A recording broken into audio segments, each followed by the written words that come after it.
हा बाळा बोल ना. काय नाही जेवण करतोय. आता काय झालं? अरे यार अरे यार तुला कसं तरी होतंय म्हणून मी जेवण करायचं नाही का आता? अगं काय म्हणजे तुला डॅडी इश्यूज आहेत म्हणून मी काय सुखाने जेवायचं पण नाही का? काय अगं सुखाने म्हणजे काय मी काय पंचपक्वान नाही खाते, नॉर्मल घरातलं जेवण जेवतोय मी. अगं टवळे तुला कसं तरी होते तर तुझ्या घरी काय मी अँब्युलन्स घेऊन येऊ का करत? अरे काय होतंय तुला बाळा सोन्या, सांग ना मला काय होतंय. आता काय म्हणजे नाही सांगायचंय तुला? अगं नाही ग सोनू, मी तुझ्यावरती कधी ओरडतो का? प्रेम करतो ना एवढं. एक मिनिट थांबा.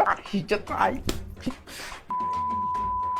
एक तरी शिवी दिलं का आयुष्यात मी तुला? ऐक ना, जीव दे ना. अगं तू जीव नको देऊ, मला जीव दे ना. तुझ्या कानात काय बटाटा भरलाय का ग? जरा डोक्यामध्ये पांगळी का ग तू जरा? काय तू सकाळपासून चहा सोबत 4 चपात्या 8 वाटी आमरस आणि फक्त पुऱ्या खाल्ल्यात आणि 2 तासापासून तू उपाशी आहेस. अरे बापरे, अरे मग कर ना जेवण. अगं उपाशी का बसलीयस? अरे यार अरे काय म्हणजे तू जेवली नाहीस, उपाशी आहेस आणि मी जेवण करतोय. अरे कसं तरी होतंय? काय होतंय ते तरी सांग नीट. काय म्हणजे पहिला घास मी तुला नाही भरवला? अगं तू राहतीच जांभूळवाडीला, मी इथं कोथरूड मध्ये. मी काय कानून आहे का तिथपर्यंत हात माझा पोहोचायला? अगं तू आहे ना मला सुखाने जेवण पण देत नाही ग. अगं मी कधी म्हंटलो की मी तुझ्यासोबत सुखी नाहीये? हे बघ मी खूप सुखी आहे तुझ्यासोबत. मला ना अजिबात त्रास होत नाही तुझा. कधीच माझ्या डोक्याला ताप देत नाही. मी एवढा सुखी ना, ती जी चपाती ना चपाती तिची सुरळी करतो आणि तुझ्या आहे ना तोंडात भरवतो मी. हा थांब जरा ताट घेऊन येतो अख्खं तुझ्यासाठी ताट. हा थांब आलोच.